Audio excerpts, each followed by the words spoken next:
come once again to discuss things.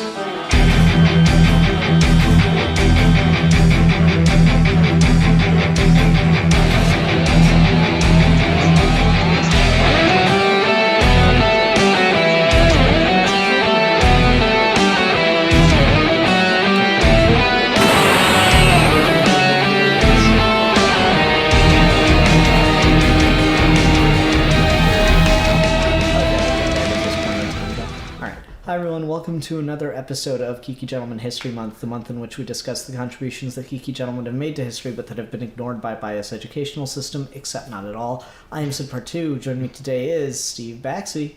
Hello. That Matt Kid. Yo, what's going on? Hey, with your bad selves. And a Geek for Fun. Hello there. Yeah, alright. So, on this episode of History Month, I'm like... I had this weird thing where I thought of the topic for it, and we're going to talk about revolutions today, and I was like, do we already fucking talk about that? And I'm too lazy to go back through the Geeky Gentleman playlist, like everyone else in the world. So I just decided, fuck it. If we did, it obviously wasn't memorable enough, so here we go again. About Civ Rev at some point, but not specifically the topic revolution as far as I can remember. Yeah.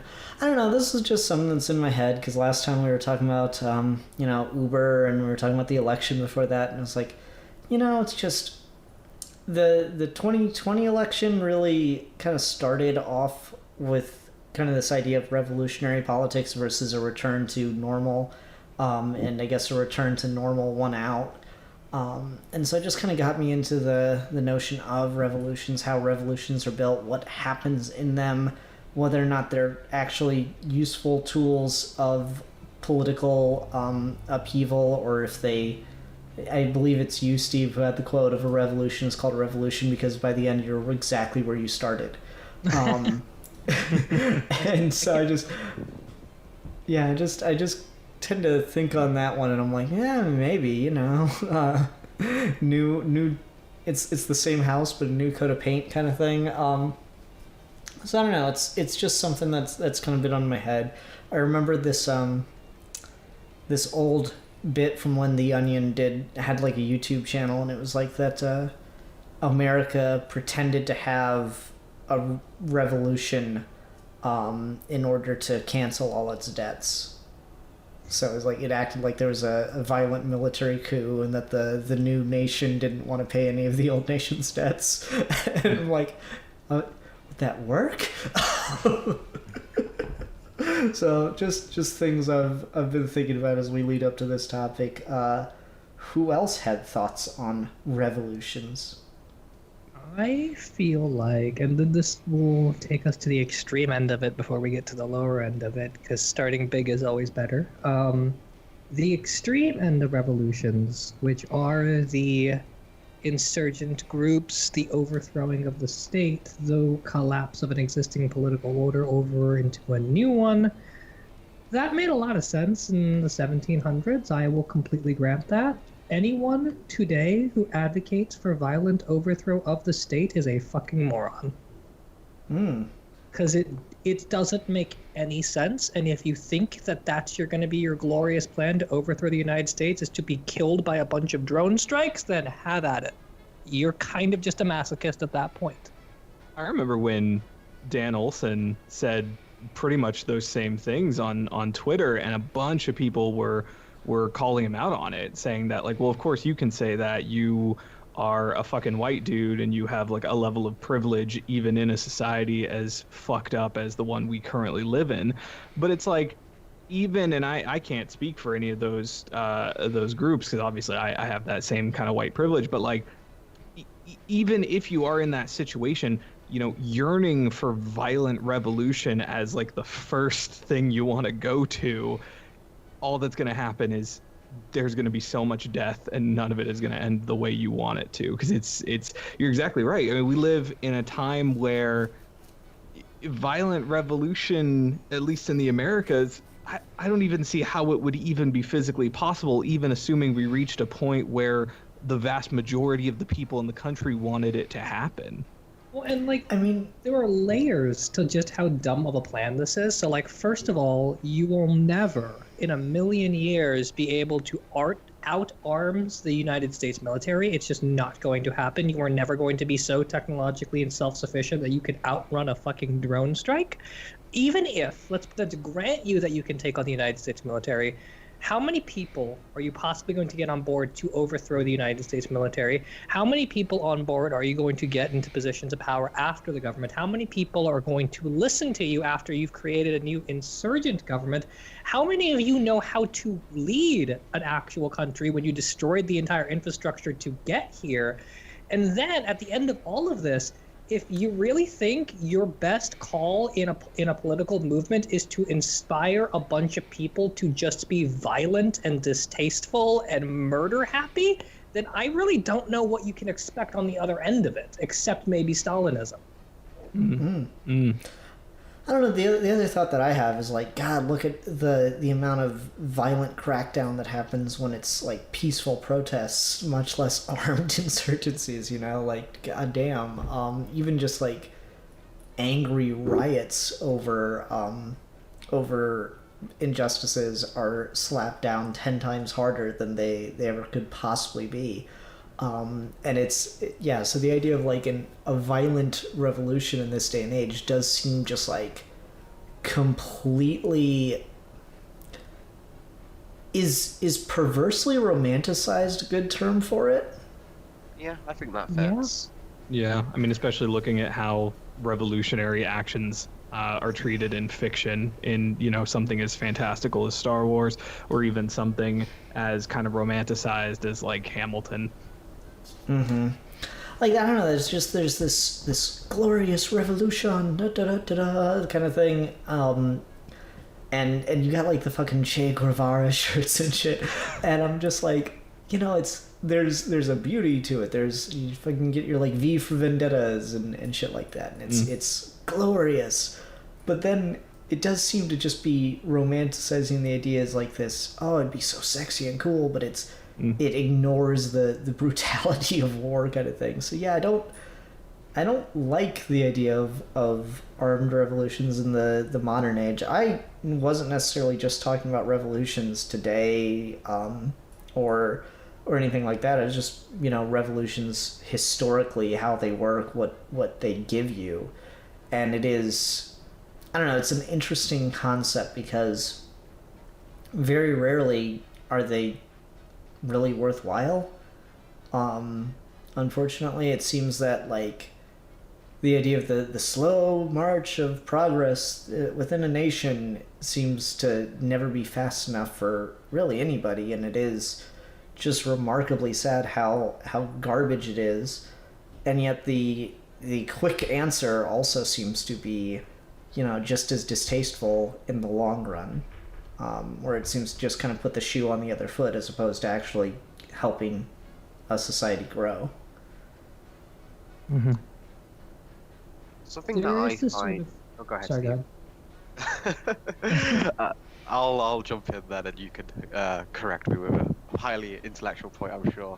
But my thing is with that is, even when revolutions are like in their most ideal form, the thing that rarely gets talked about or initially brought up is the aftermath. And the problem with that is, once you are the revolutionist, once you change the system and you tear down the old guard and you become the new guard, that therefore means you are now the old guard, and you've just shown that works. And that means how are you gonna deal with the people like you? How are you gonna deal with the people who come up who want to start a revolution because they don't agree with what you're saying? The advantage that the old guard has is that sense of stability and that sense of knowing what the rules are, to where you can encourage change, or at least you can attempt to gimmick the system and change and attack that system, because you've experienced it. You've got decades long worth of other people building on that knowledge, and effectively doing prep time of like how to. People know how Republicans are going to act. People know how libertarians are going to act because we've seen it for years and years and years in this point, and we know how that works.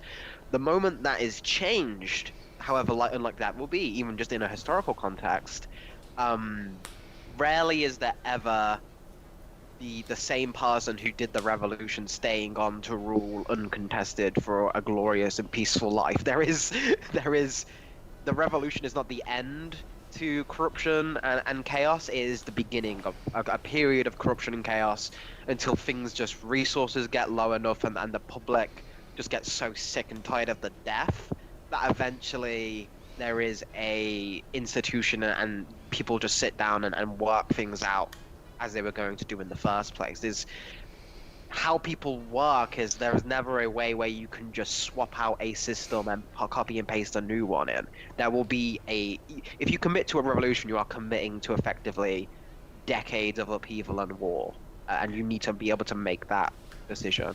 Well, and to your point, Lenin's revolution in 1917 ended, and when he came to power, the Russian state was still infighting until 1921, and Lenin fucking died in 1924. Like, the sort of, like, glory romanticized days of the successful Leninism kind of only existed for maybe a year or two tops, and even that is hyper-romanticized at this point. We've sort of gone through this weird circle where decades of U.S. propaganda have made it seem like the Soviet Union was a disaster from the start, and that was not true. And to sort of combat that narrative, we've sort of come up with an opposite one, which is the Soviet Union did nothing wrong ever in its entire life. And that's also equally completely untrue. But the one sort of thing that everyone can pinpoint and say, okay, well, even if the Soviet Union fucked up, Lenin was right, and Lenin did everything that he could. And even that's not actually very true, because the most he accomplished was in the span of like maybe a year before he died, and he left fucking Stalin in charge. And we saw how well that turned out. Comrade Stalin is everybody's best friend, Steve. What are you talking about? Oh, fair point. Yeah, no, I mean, it's funny because I always find myself in this weird place whenever Stalin comes up where I'm like, the man is more complex than history allows, or at least American history allows for him to be seen, but he is still like, he's either a monster or just shockingly incompetent, right? Like there's really only those two options. So it's kind of funny to think of Stalin in those terms, and so I tend to just go with more incompetent, which doesn't heal things, but it at least combats the narrative of U.S. Propaganda surrounding the Soviet Union that gets kind of just ridiculous. I think the fair way to contextualize it is, at the end of the day, there have been U.S. presidents that are more humane than Stalin, and there have been U.S. presidents that are far, far less humane than Stalin. And he sort of fits right in with our lineage, but we're never going to let him. I think that is a really good way to look at it. Is just there's no way to like justify Stalin, but if you compare, it's okay. This is the most nerdy way to talk about this. It's like the Star Wars sequels, right? Where like everyone's got all these problems with the Star Wars sequels, but then like when you start to dissect them, those same problems exist in the original trilogy. So you have to like try to jive those two things, and either it's a problem with both films or it's a problem with neither. So that's the way I'll look at that one. If I had a vote, I would definitely rather live in Stalin's Soviet Union than, say, like the Reagan days and be black. You know, like there are quantifiable differences to these approaches. But you're right. If you're gonna say Stalin did some atrocious war crime, you're gonna be like, okay, so did Bush. And so did Obama. And are you those not don't mad count. about Those people them? are brown. No, those don't count. Those people are brown. Like that's how it works. That's American logic. It's that's the thing. And if they're brown, are they really even people? Yeah, I don't know. It's interesting to talk about. So you talk about that, and then you look at like revolutions. You go further back. You have like the American Revolution, the French Revolution, which is just it's still too early to call how that one's gone. Chinese Revolution is definitely interesting because you have the longest dynasty since Egypt overthrown in the Chinese Revolution, which is kind of fascinating. But then it kind of goes almost exactly the same way that Russia does. So there's no real it requires a lot of nuance to talk about both China and Russia's revolutions. You try to go back further, and suddenly they seem to be harder and harder to get a hold of because the word revolution stops applying so much, and it more just becomes like switching over kings. Like once you get to a certain point, it's not like it's just one monarch for another, one dictator for another. Which gets, I mean, I guess technically, but I guess Caesar counts as a revolution, right? I think it's fair to say, like, there are maybe two sort of broad sweeping historical categories of this, where there are, for whatever context you're in, there is a global superpower, and when it comes to revolutionary things happening there, it gets really, really tricky. So, like, Rome is kind of a revolution, but like Rome is a very different conversation than, say, the Haitian Revolution. Or like the Chinese and Soviet revolutions are very, very different conversations than stuff like what happened in Puerto Rico and Vietnam, right? Like I think specifically when you start getting to like Cold War stuff, the sort of satellite wars that were being fought and overthrown over those decades that established insurgents and revolutions and stuff like that, they have a much more complicated time and they have a much more realistic goal than, say, like overthrowing the United States government or overthrowing the French royals and Robespierre coming to power, or like overthrowing the Bolsheviks, like, or that kind of stuff. Mm-hmm.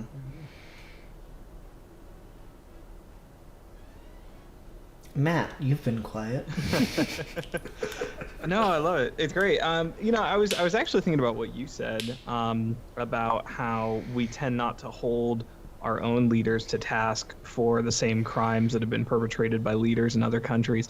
And so I think if we're talking about revolutions, maybe we should take a look at America specifically and see where our revolution has kind of brought us, because in a way I think that comes from, we can look at our leaders and say, well, on paper they've made these crimes, they've done these things, yada yada yada, and on paper these other leaders have done these similar things, yet we don't see the same level of criticisms leveled at people like Obama and Bush, at least on the same level that we might level them at foreign leaders. And I think that comes from a place of that American exceptionalism, that deeply held belief that we are the greatest country in the world and fuck everyone else.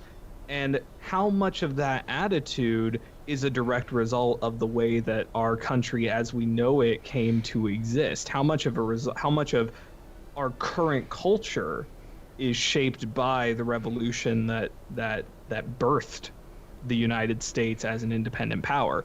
And so I think that's an interesting way to look at it too, is not just the events leading up to it, but how those affect us far and away. Because I think our obsession with gun culture, with violence, our obsession with this exceptionalism that we have, I think a lot of that can go back to the revolution. I think a lot of that can go back to our initial conflicts with the colonies and the British and things like that. And so I think that's fascinating.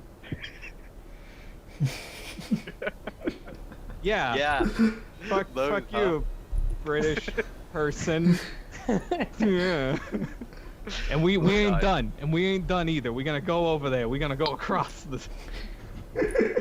Oh yeah, we fucking burned that fucking town down in 1980. I swear to God, we will find all your fucking tea. And we will burn that shit. I don't know how, because it's liquid, but we'll burn it. It'll be great. It'll be very unpalatable after we're done with it. that actually is something I think is interesting about America's relationship with revolution specifically, because there is a sense to really romanticize the revolution for independence, right? Like, because you see even cartoons all the time. When I was a kid growing up, I was watching Teen Titans or something. Randomly, Beast Boy just starts going on. He's like, "Fuck the British, and we got independence, and we did this revolution." And like, we buried the founding fathers and all of that. It's seeped into America's political identity. This idea of being a country born from a revolution, which I think says a lot about A, how they handle foreign policy, and B, why it is so hard to change the goddamn constitution. It's because the land of the free, the whole idea of that, of the American dream per se, is built on the idea that we were the revolution that did it right. Yeah. Yeah, and I mean there is something to that idea that I do want to give credit to. Like it is undeniably propaganda. It is undeniably, bullshit, but there is also something to the fact that, like, what is it? Italy's gone through something like 20 constitutions in the same time that the US Constitution has been, in practice. There's something to the fact of, like, a strong continuity. These kind of points verge on propaganda, but it is something I feel is worth noting. The American government wasn't set up, like the Constitution, Declaration of Independence, Bill of Rights, wasn't set up by a bunch of yahoos. Like, there's a lot of, like, legitimate thought put into that whole process from the foundation, and it's like you got the smartest people in the country at the time to write the Constitution, which is unique, historically speaking. We talk about almost in meme format of, like, how it seems like the dumbest people end up being in charge and the dumbest people be the ones who end up writing our laws. And I can sympathize with that outlook. But you go back to the late 1700s, and the greatest, most prominent, well-read Western philosophers were Jefferson, Locke, Paine, Rousseau, and these were all of the figureheads behind the U.S. Constitution and the Declaration of Independence. You have that classic Plato argument about how, like, well, maybe the philosophers should rule, and, like, honest to God, the closest the world's ever, like, really come to that, at least in the Western Hemisphere, is America. And it arguably did not work, but I think what a lot of people lose in their overzealous edginess, and this is where I lose all of my leftist street cred, is the things liberalism promises you are not bad things. And the way that they are spelled out verbatim in the Constitution and the Declaration of Independence make a lot of intuitive sense. And so, like, it's really hard to argue against this idea that America wasn't founded on some sort of inherent greatness, because it's written in that way. There's a really good book called Democracy and the Foreigner by Bonnie Honig, and it's worth reading for a lot of reasons, but my favorite part is the very, very last chapter, where she talks about how if you look at the history of laws and legal documents, you can read them as legal documents, or you could read them as certain stories and certain kinds of genres. And if you read the U.S. Constitution as a genre, then the way it's written is almost like a romantic marriage story, where the idea is the state is formed in some sort of, like, perfectness, and it grants you a certain level of equal perfectness that you marry into. And so it's the idea that the individual and the state can come together into some sort of, like, beautiful harmony, where you provide the state a level of legitimacy, and the state provides you in turn with the essence of your humanity. And this breaks down really quick, because how can it grant you those things if you don't grant it legitimacy and yada yada yada, and those are all interesting problems. But when you start moving forward in history, you realize the U.S. Constitution starts to resemble less and less this sort of perfect marriage story, and more this kind of Gothic story where people are just trapped inside of the state, and it's this sort of corrupting, archaic system that is holding you prisoner with promises that you no longer desire. Part of the problem with the American exceptionalism is that it is always constantly framed as these things that you kind of can't disagree with in principle, because in principle they make a lot of sense. Should people be allowed to have a pursuit of happiness? They should. Should people be allowed to be free? They totally should. Like, these are all things that are like very highfalutin, complex, philosophical, good things. They're all just systematically given to us in bureaucratic ways that don't work. And so you want to get into like the problems of everyday society. This is why revolutions in America just don't work. Is that you don't start by burning the Constitution, you start by burning the bureaucrats. And you're never going to do that because the bureaucrats are just doing their job. I think that's a really interesting point because, again, there's such this, especially over the last 4 years, I think you've seen this utter vitriol and this rejection and hatred of so many things, and it's like, yeah, no, I'm glad you're angry, but there are things worth keeping about this system. Like, actually quite like a representative democracy. There's really specific tweaks that need to be made, and you could improve a lot of things. It's just about getting the things to operate on that way.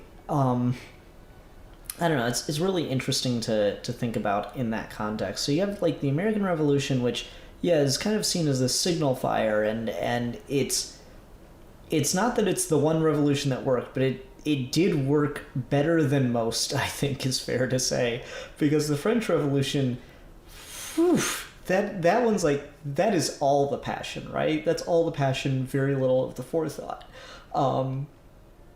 And then you've got, like we talked about, the Russian Revolution and the Chinese Revolution. And those are more of the passion mixed with the forethought, but very poor in some regards on the execution.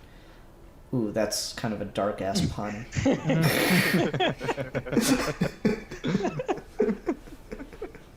Your heads. I know, right? Oh. I don't know, it's one of those things I think on this stuff a lot, and I'm like, I don't think that America's the shining example, to get all Reaganistic here. It's not the shining city on the hill that a lot of people seem to think it is. What was that quote? I remember hearing a Democrat talk about this, where it's like, oh no, see, we all think America's the greatest country on earth. The Republicans think it's the greatest country on earth, and that's just where it ends. Democrats think it's the greatest country on earth, and we can only do things to improve it. And I'm like, man, that's a really weird place to start.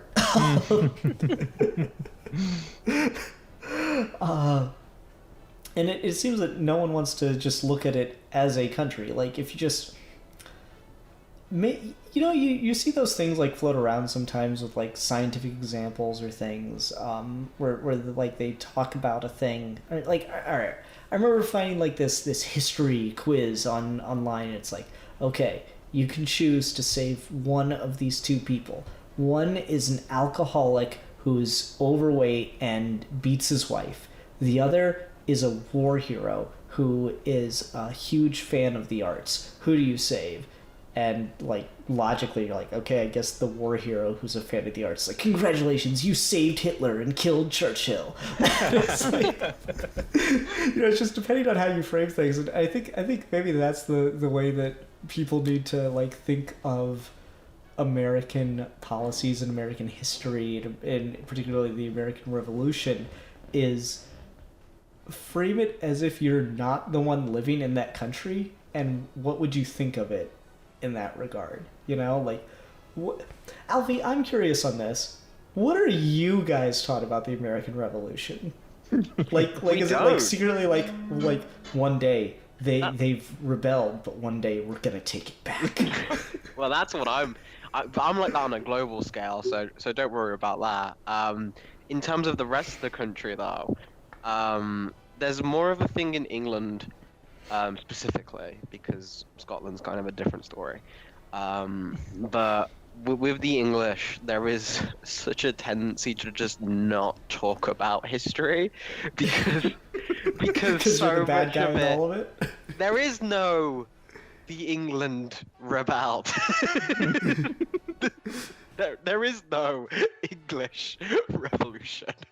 Let's just phrase it that way. We were never the oppressed minority group. That was it. The Romans came and invaded us for a little bit, but then they just fucking built roads and left. So like, kind of a sweet deal. Like there was never a whole idea with England. So like legitimately in history books and stuff like that, we just skip over shit. Like blatantly, it's like, oh yeah, the American Revolution happened. Like, what happened in it? That was like a big war for us, right? Like what was with the players? Oh no, it happened anyway. Like legitimately. Anyway, like, World War II. yeah, like anyway, World War II. It's like a paragraph of because the English people and the British, the fact that we still have a monarchy and the monarchy is so praised in like the general working class sentiment of like, oh, God save the Queen and all of that. It's a very anti-revolution country. It's a very don't fuck with the status quo country because it is built up as the status quo. So whenever they look at like America or India or Afghanistan or Egypt or anywhere in the world or France even, despite being so close and despite France and England having such a very similar relationship in that terms, there is always this kind of, they don't do things like how we do, how they haven't figured things out, they haven't sorted things out. There's this constant idea of the rest of the world outside of this tiny island is in uproar. So it's kind of like the American sentiment of like being the castle on the hill, except England doesn't think it's the castle on the hill. It thinks it's a shit show, but it thinks the rest of the world is worse. That's interesting. I always wonder about that. Like, what do other countries teach as far as history goes? Because like it always bothered me that like I took world history in high school, and we talked about Europe. And not even like all of Europe. We talked about like a little bit of France, mostly England, a little bit of Italy. You stop after Rome, and then you'd like go back with Mussolini, and that was about it. You occasionally check in on the Pope. But like that always bothered me in high school. Like we never talked about fucking Spain. You know how old I was when I learned that Spain had a fascist dictator that was an ally to Hitler in World War II? You know how old I was when I realized that he continued to stay in power after the fucking war? I mean, you don't even need to look at like other countries for that. You can look at that even in America, because what is the Civil War, right? If not a failed revolution in a sense. Mm-hmm. Like my wife, born and raised South Carolina, the first state to secede, where the fighting started for the Civil War. They teach that shit very differently than we do here in Ohio. Fun fact. And so it's fascinating to me because down there it's all about states' rights, which is that's a fun euphemism. But it's all about states' rights, and it's all about the states' right to what, you motherfuckers? Yeah. It's all about states' rights. It's all about like, the Union was not really granting us a say in things, and they wanted to get rid of slavery, which that's probably good, but it would have completely decimated our economy because our labor force was entirely built on slaves. And like, yeah, okay, right. There's a kernel of truth to that. I mean, like, you're not like, nothing that you're saying is like wrong necessarily, like factually. I mean, that is true, but also like, I mean, come on, that's what we're talking about. So like, whereas in the North they're just like, fucking slavers, we shot them, it's great. And so like, I think that's interesting because America has the revolution that succeeded in glory over the tyrants of Britain, and then it's got the revolution that wasn't a revolution, it was just a bunch of racists that we had to fucking put down. And so we literally have a failed revolution in our own country, and we can even see how the victors and the losers teach it in different parts of the country. And that's why I think the Civil War is so fucking like fascinating, especially married to someone who was raised in, like I said, the very first state to start the conflict. And so I think that's kind of a cool, I mean, obviously horrible Civil War, but it's kind of a cool litmus test for how these types of events are taught. and how they're viewed by different sides. And I mean, you're absolutely right in terms of American centrism, whatever, in terms of how we're taught world history. And it's kind of interesting to hear that Britain, jolly old England, kind of does the same thing. Mm-hmm.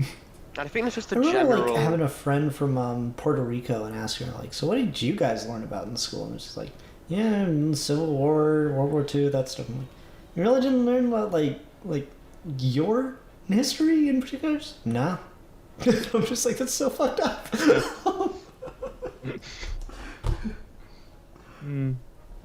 Well, that's another thing, Sorry, isn't Alfie. it, with the topic of revolution? Like, there's the old saying, and it's still very true in many respects, of like, history is written by the victors. Mm-hmm. And revolutions kind of are built on being able to do that.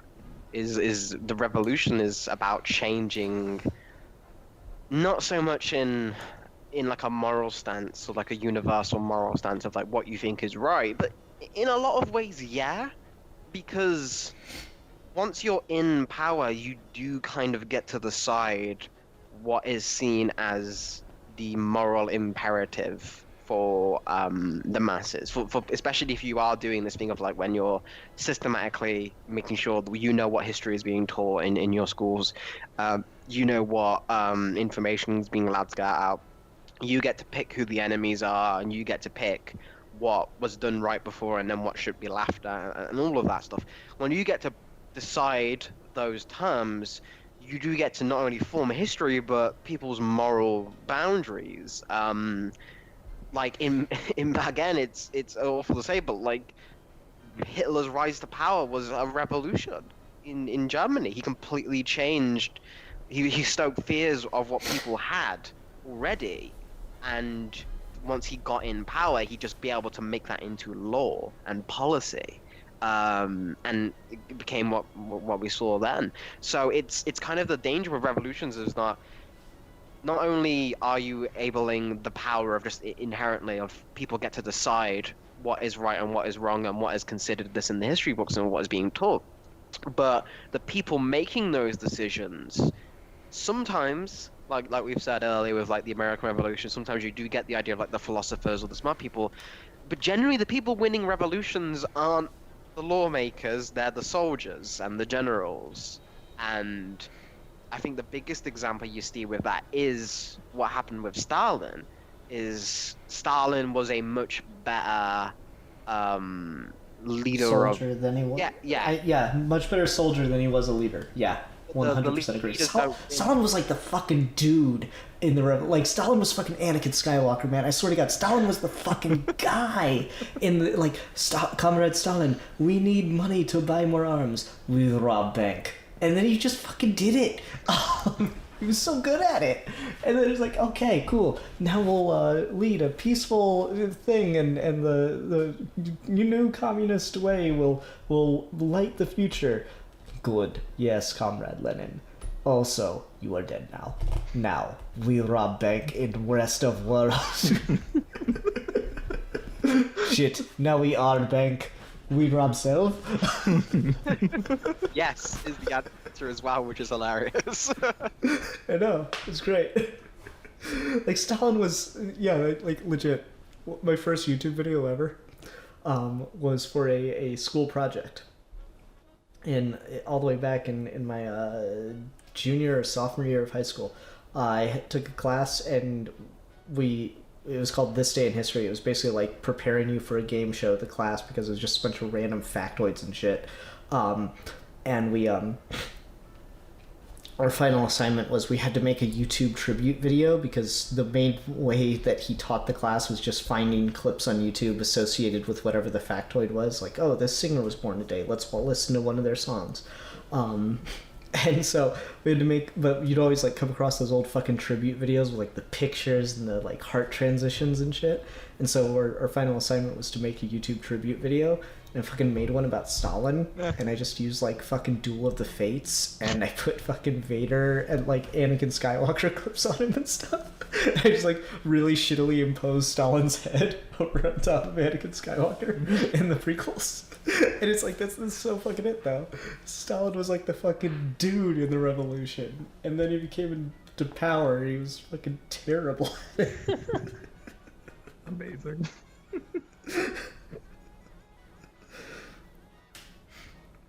Sorry. Yeah, but Um, go ahead. To go wrong with Alfie's point, because you're right, there is that sort of classic notion that history is written by the victors, and that revolutions are almost entirely about narratives, and they're about what's the story being told about us, what's the story we want to tell, and how can we come to power in such a way to reinforce that story over and over and over again. I mean, this is why propaganda is so important, and propaganda is a lot of things. It's malicious, but it's also just kind of always there. Du Bois has a really good point where he says there really is no such thing as art that is not at the same time propaganda in some way, shape, or form. So like just as much as we had US propaganda, we had Soviet propaganda, and that doesn't mean either of those were being very malicious all the time. They were just trying to like spin a story about who they are. But part of why, I mean, if we were ranking revolutions on the most interesting, I think number one would obviously be the French Revolution. But number two would be the Haitian Revolution, just because I think the Haitian Revolution does a lot of the same stuff the American Revolution does about like challenging weird philosophical norms, except the Haitian one is a lot more direct about it and has a lot more interesting things to say. Because in the Haitian Revolution, what you find out is in 1791, if you go through all of the correspondences between the United States, between France and the UK, there isn't a single country with any written record anywhere about the idea that a black slave population could achieve self-determination. Which basically just meaning that like there is no history of thought by that point in time where anyone had any idea that it was even physically possible for a slave state to, one, be a state at all, or two, for these people to rise up on any capacity. And so when it happens, it not only like breaks a norm, but it is inconceivable in the most literal possible way. Which is kind of the Steve, goal of the revolution, is to create something happen. that's so inconceivable. And the problem you get to is by now it's really hard to do that. Well, that's why it didn't actually happen for the reasons that the good revolutions happened, Steve. It was all because they sold their soul to the devil in order to get their freedom from the white man. And really, that was their mistake. Which is why Haiti has been in such a hard time ever since, really. So Yeah. you see, if they just had remained of slaves, glory. yeah, if they'd just remained slaves, they would have been better off, you know? For those that don't know, that is like legitimate belief that the Haitian Revolution happened not because, you know, a bunch of slaves got tired of being slaves, but because they sold their soul to the devil. Like, that is a legit theory that was presented at the time and persists into today. It's I don't know, I guess expected, sadly. It should be sad, but I just kind of expect it from the world. The one more day of revolutions. Yeah, pretty much. I don't know. The Haitian Revolution is something that's very fascinating, and it's one of those things where I'm just annoyed that I'm not, you know, I would have been maybe 21, 22 before I ever even knew that Haiti had a revolution. I think the first time I'd ever really heard of Haiti, besides that's kind of a cool name for a country, was from the earthquake in, what, 09? Or was it 09 or was it 2011? I can't remember. Mm-hmm. That really massive earthquake that Haiti had. That was like the first time that Haiti had ever really come into my public consciousness. And I'd never been taught about the revolution anywhere. I was never taught about the revolution even in fucking college, and I took a bunch of goddamn history classes. Why? Mm-hmm. Why is this one very, like, you know, you could make a fucking movie about the Haitian Revolution. Like, that's literally, it's like a Hollywood level story when you think about it. And yet it's not told. I mean, I get... Oh, so, Go ahead. I mean, I guess I understand on a certain level. I mean, you know, logistically, you know, you're talking kids who are elementary to high school, and like there is a certain level of you can't teach them everything that happened in the world. Unfortunately, there has to be some sort of, well, what are the things that they need to know, and it's in but the How people. many wives did Henry VIII have? Right. Right. It's like who fucking decides that shit? Like who's the one who is, and again it's people who are in this kind of self-centric society, and that they're so caught up on the American experiment and their own revolutionary history that it's something that we're not even wanting to acknowledge. You know, the you know, others. And I mean, it's odd too, because so many people in modern day America are, you know, against any form of radical change in the status quo of how America operates, while simultaneously praising the fact that a radical change is what created America in the first place. So it's this very like contradictory kind of situation that we've put ourselves in, where on the one hand, you've got kind of the old guard, and I mean, I guess that's exactly what you're saying. I mean, when the original old guard gets thrown and the new old guard is now the victors, now they are doing their fucking best to suppress anything that even sounds like revolution. Because I mean, what does a revolution even look like in America? I don't think violent revolution is even possible in this country anymore. So what does what does a political revolution look like? And can that be something that can happen? And is that something that, you know, people in power are actively afraid of? I think you just saw it over the last 4 years. Yeah. Mm-hmm. Like, I think it's kind of crazy because it happened slower than you're like conceptually ready for, but it also happened so fast in a lot of ways. You go back to 2016 and you look at until the Republican National Convention in July, and indeed even for a while after that, the Republican Party was hard rejecting Trump at every turn. Lindsey Graham went on The Daily Show and said straight up that like, what was it? He talked about how, because at that point the race was between Cruz and Trump, and Graham went on The Daily Show and talked about why he was endorsing Ted Cruz, and I think it was Trevor Noah at the time was like, you said that someone could shoot Ted Cruz on the floor of the Senate and receive a standing ovation, and yet you're endorsing him for president. And Graham was like, that should give you a hint about how I feel about Donald Trump. And now, like, Lindsey Graham and Donald Trump play golf together? That's really... Fuck Lindsey Graham. I used to live in South Carolina. I've met the dude. Fuck that guy. Yeah, but, like, that's the thing, is, like, that's how quickly the Republican establishment got the fuck in line with him, and now the Republican Party is the party of Trump. And they're going to have a really hard time rejecting or changing that. So if we're talking about political revolutions as opposed to violent revolutions like military revolutions, if we're talking about political revolutions, Trump pulled one right the fuck off. And I mean, it worked. More people voted for Donald Trump than have voted for any other Republican president in history. Like, that's kind of a big fucking deal. Well, it's all about finding the angle, because there's this sense of like ennui and this sense of like nervous anxiousness that pervaded the United States, that still pervades it. And there's a sense of distrust in the government, born somewhat from ignorance and born somewhat from absolute, actual, legitimate reasons to distrust the government. And then Donald Trump shows up and sells you this idea of the outsider who's going to drain the swamp and clean up. He's going to be the rogue maverick who comes in and doesn't play by their fucking rules, and then immediately is there to kind of literally play by everyone's rules. And so it's... I don't know. I'd actually disagree with that. I'd say that he very much did not play by the rules, and that's kind of the problem.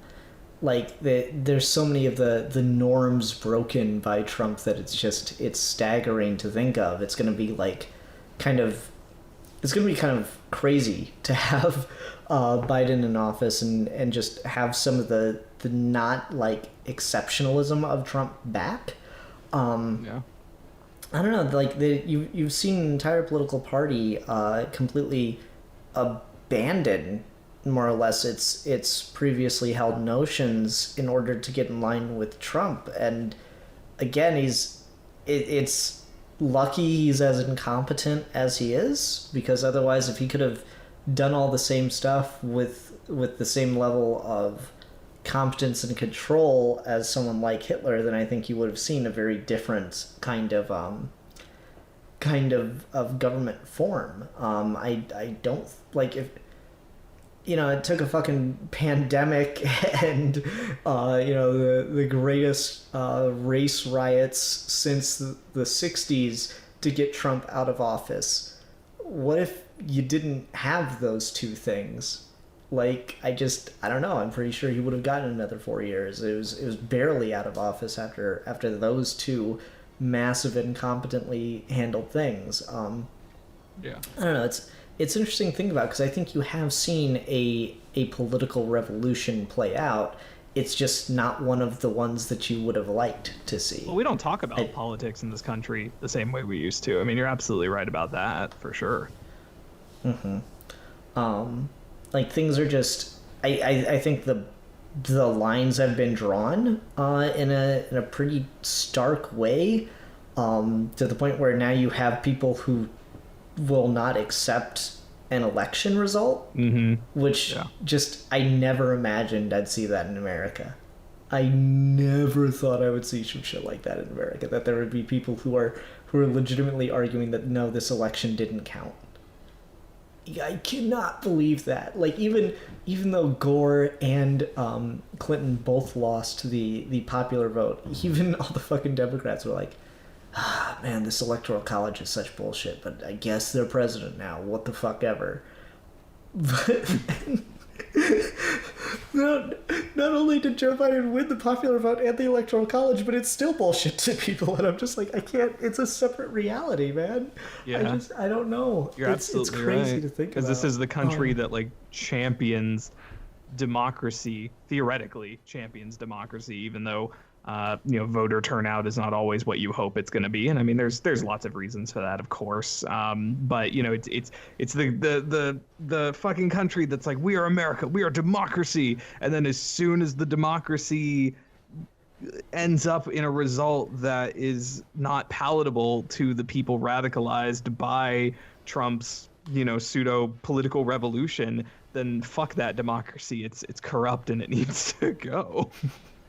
Well, and this is the really dangerous thing at the end of the day, is that getting Trump out of office is not the same thing as fixing the problem. And honestly, like, when you start thinking about the way he's fundamentally changed the Republican Party, the way he's fundamentally changed the way we do politics in America, there's going to be a lot of consequences from him specifically, even when he's out of office, when he makes a cable news network that's worse than Fox, and liberals will suddenly start being like, no, listen to Fox, it's the sensible one. And at the same time, having a Democratic Party that's so quintessentially incompetent and is proven to be so quintessentially incompetent that Trump could literally be out of office and say something and people will take it more seriously than Biden saying anything. Yeah. And like that's a really dangerous notion. I mean, there's also just this there's that meme that's also pretty close to an idea, which is, how much would Trump have won by if he didn't just kill all of his constituents with the coronavirus? Damn. Like, honestly, he probably would have won. Oh, ouch. Yeah. Oh man, that's a dark one. Oh fucking A, it's so dark. I mean, like, the sad thing is, I've heard stories from fucking ER and healthcare workers where they're like, we've got people gasping for air, saying that the coronavirus isn't real. and I just don't know how to deal with that. Yeah. The other thing that really scares me about this whole thing is when you start talking about Trump as a sort of revolutionary figure in how we do politics, you start realizing that people can't have nuanced takes on complicated policy issues, and instead of just like towing party lines, they'll start just like towing talking points. One of the reasons that like voting for Joe Biden versus Donald Trump is a really, really complicated issue, and I think a majority of people are going to argue at the end of the day that voting for Biden was the moral thing to do, whatever that means. But I think that there are like honest to God cases from a left-wing perspective that says, you know what, Biden would actually be worse than Trump for a lot of things. One of which being American foreign policy and how Biden went on record several times to say that Trump didn't handle Venezuela very well. And now that Biden has won, and there is the thought of taking troops from Afghanistan and Iraq down from like 4,000 in each country to 2,500 in each country. People are saying that, no, we can't afford to let Donald Trump do a premature withdrawal from those countries, despite us being there for 19 years, at which point it is long past premature. And so when you start doing that kind of stuff and Donald Trump says something that's like legitimately not wrong, and we start turning it as, no, Trump always lies, this is just complete and utter incompetence and extremism, and then the Republicans just really, really lean into these things, it becomes even harder to tell the difference between these two parties, because now they're just being contrarian, they're not even making sense with each other's respective ideologies. Yeah.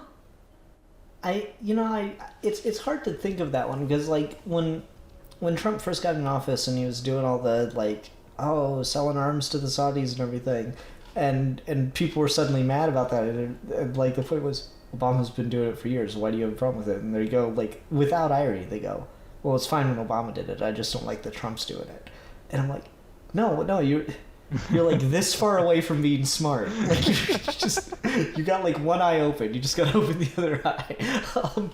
And it's almost like the exact same thing, but now it's just swinging the opposite way. Of like, well, Trump wants to remove us from Afghanistan, but because it's Trump, I don't want to do that. No, like honestly, he can want to leave for the wrong reasons. He should still probably just fucking leave. Like, yeah, maybe something terrible like ISIS will come in its place, and that's unfortunate, but like, you can't defeat the fact that people hate you for being in that country by continuing to be in that country. Like, that's all that you're doing at this point, is it's perpetrating the hatred. Like, how fucking crazy is it? I can't believe I've talked about this man, and I've gone to this exact point so many times, and I'm always like so disappointed in myself for agreeing so heavily with this. But back in the waning days of the Bush administration, Rumsfeld was asked about why Bush wasn't using drone strikes more heavily, because the Bush administration was being criticized super hard for the number of American troops killed in Iraq and Afghanistan. Iraq and Afghanistan. And so Rumsfeld made the point of like, yeah, drone strikes are great for limiting our casualties and stuff, but they create too many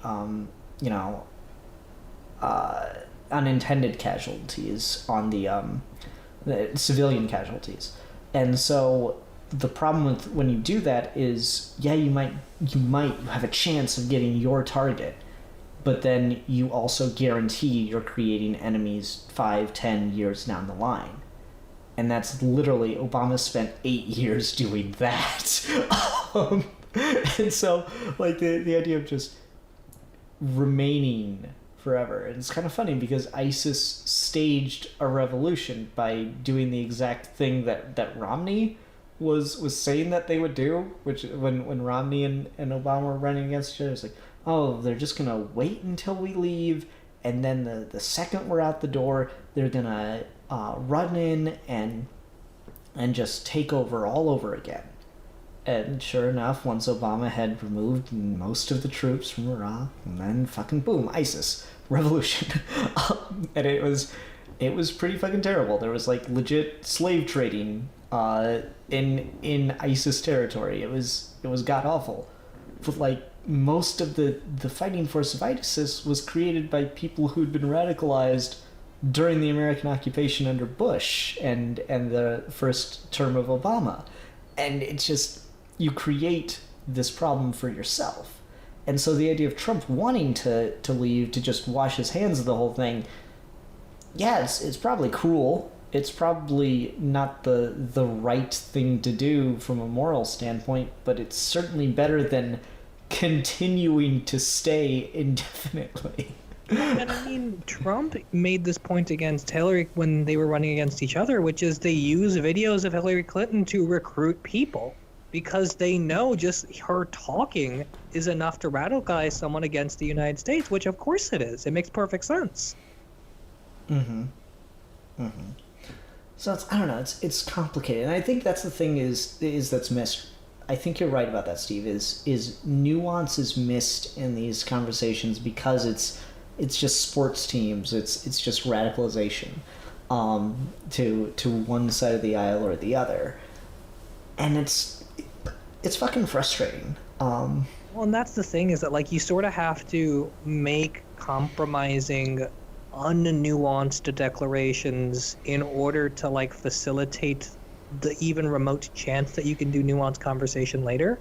Like, voting for Biden sort of had to be a unilateral move without thinking too much, because if you think too much, you will get to a future state where you won't be able to think at all. And that's pretty scary. And like, even now, like, I was telling my friends a couple weeks ago, we're like, half the reason I voted for Biden was just so I wouldn't get shit in case he lost. Because it sort of became this thing where it almost didn't matter, and you could make a lot of good, interesting, legitimate points against him, and it still wouldn't matter. And so you just sort of had to compromise and do the unnuanced thing because that was kind of your only option, and it's almost like you were boxed into it. Earlier this week, when everyone hears this episode, it'll be earlier in this week, some passages from Obama's new book came out, and he was talking about how in college he had read Marcuse, Foucault, and Marx, mostly just to like get laid, but in general had done those things. And which also, you know, doesn't make a whole lot of sense because people in Obama's circles probably would not have been running with people reading Marx and Marcuse and Foucault, but whatever. Especially at Harvard, it doesn't make a whole lot of sense. Anyway, but you read those passages, and it sort of perfectly proves this point, which is just because you know and have the right answers explained to you doesn't mean you're going to care, and it doesn't mean that they're going to work. Like, this is, like, it's a meme at this point, Marx failed to consider, but like, legitimately, the thing Marx failed to consider that I will point out all day, every day, is that it doesn't matter how hard you explain to someone what class consciousness is and how capitalism is bad and all that stuff. They will legitimately not care. Nolan Gertz has an example in his book on nihilism where he talks about how you would think if you explain to people in this day and age how Coke and Pepsi work and how those two corporations kind of profit off of each other and how the flavors are almost identical and all that stuff, you wouldn't get people mad at Coke and Pepsi. You get people who pick between Coke and Pepsi. And that's because it doesn't really matter how right or wrong or what the correct answer is. It's because people legitimately don't care, and we haven't given them any reason to care. And like, there's no reason to believe that that doesn't extend to political leaders. Like, it's not that Obama was unaware of the horrors of capitalism. He wrote a fucking essay on Bernie Sanders when he was in college, and he campaigned for Bernie before he got any sort of like national prominence. It's just when you get to that point, you stop caring. I don't know.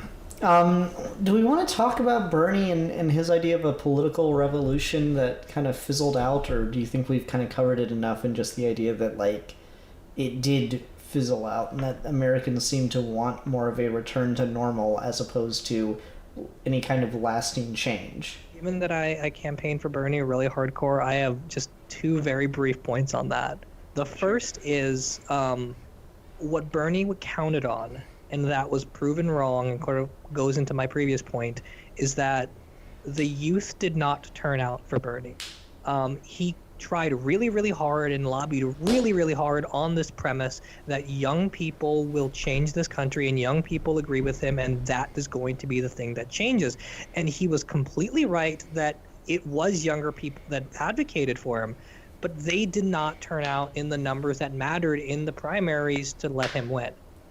Which is a bigger problem about people caring and whether or not you give them a reason to and all that stuff. The other point is... Shit, what was the other point? No, never mind. It'll come to me. All right. Anyone else got any thoughts on the Bernie Sanders thing? I mean, it's clear how many young people still support politicians who do want to see a revolution in politics. I mean, you can see how many people how many young people do love Bernie, how many young people do love Alexandria Ocasio-Cortez. So, like, there's definitely a feeling that there is something bubbling there that is trying to continue to gain that traction. It's just, it seems increasingly difficult when the Democratic Party itself seems so against the idea of that.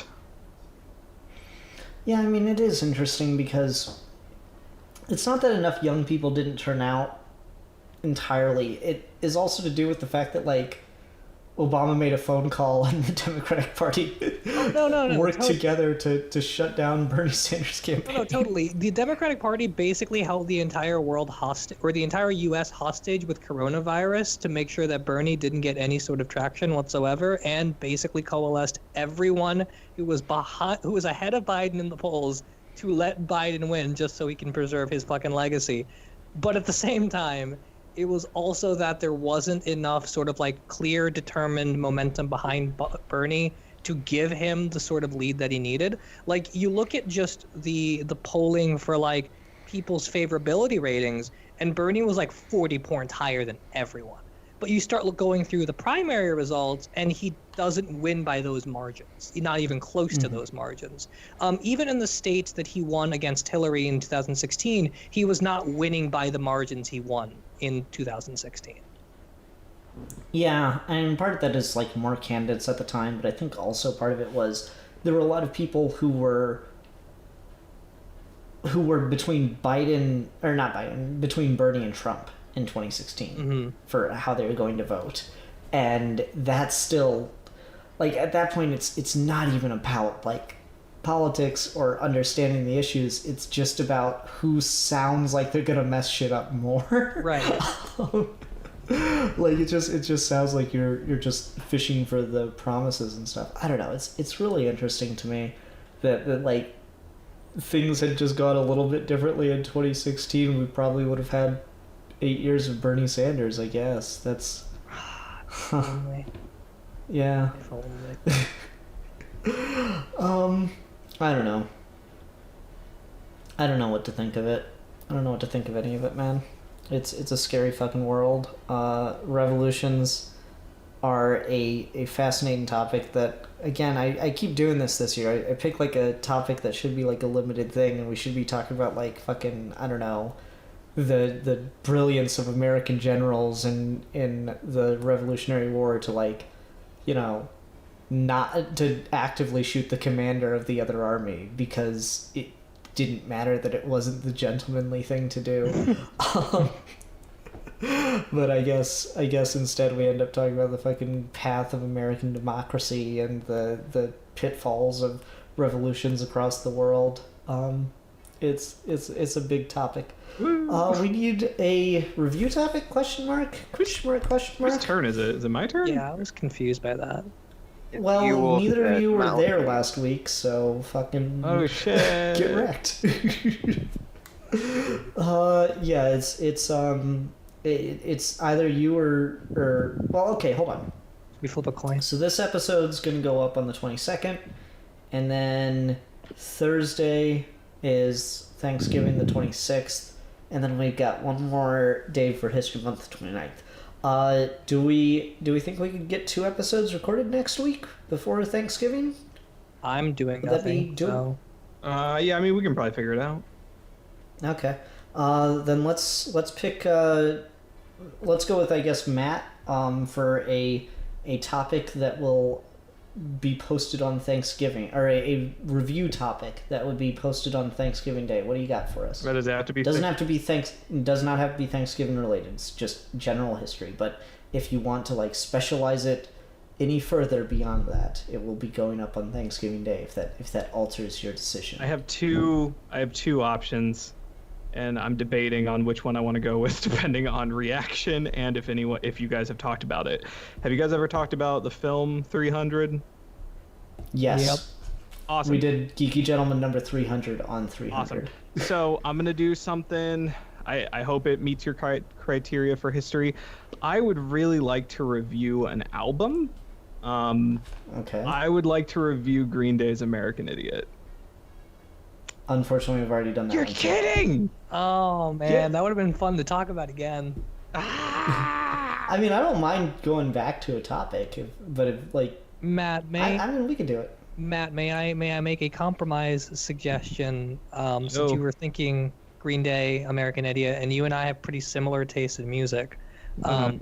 Have you ever heard Anti-Flag's 2020 Vision? Yes. I haven't. I've listened to bits and pieces of it, but yeah. So we could try that if you want to go for that, or not. It's up to you. It's your topic. Frick, man, I don't know, because I wanted. Well, hold on. So you started with 300, right? Yeah. What about 300 Rise of an Empire? Is that the sequel? Yeah. Oh God, I've never seen the sequel. I've never seen that either. Let's do It's actually pretty cool. I wouldn't mind talking about it. It'd be kind of interesting if it's the first time you've seen it too. Oh shit. Okay, yeah, let's do it. Let's do the shitty 300 sequel. Why do you think it's shitty? Are you really going to be shitty? What the fuck? Let's do Ian, 300. yeah. I'm just assuming, but let's do the 300 sequel. That'll be fun. That Okay. Cool. We will give Cool. thanks. We will give thanks for the mighty pecs and the blood of our enemies. The clavicles Yeah, and those of destiny. and the airbrushed on abs. Great. Awesome. Cool. All right, everyone. Thank you very much for listening. Until next time, I'm the philosopher. I'm the Sonic erotica lover.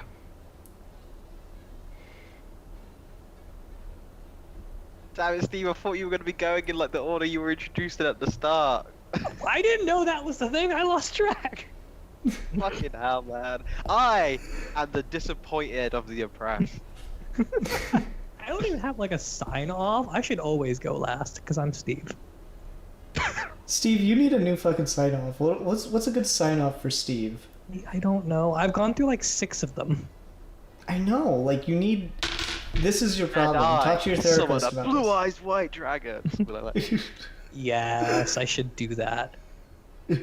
Just summon a different Yu-Gi-Oh card every time. Yes, I could do that. Kind of sick, actually. Not gonna lie. That's actually really sick. Just have your fucking deck next to your microphone the whole show, and then you just I fucking have my like. deck in front of me to list out what's in there. Amateur. Okay, alright, my bad.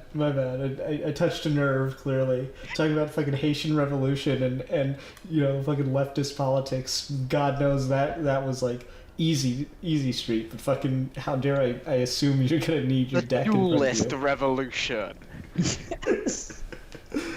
Alright, everyone. Thanks very much for listening. Until next time, we're your geeky gentlemen, and we will be discussing things. I know I haven't been here for 2 episodes, but that is my shtick. I will punch you. Look, man, I was keeping it alive while you were fucking debating or something. I don't know. The second revolution is now with me on your ass.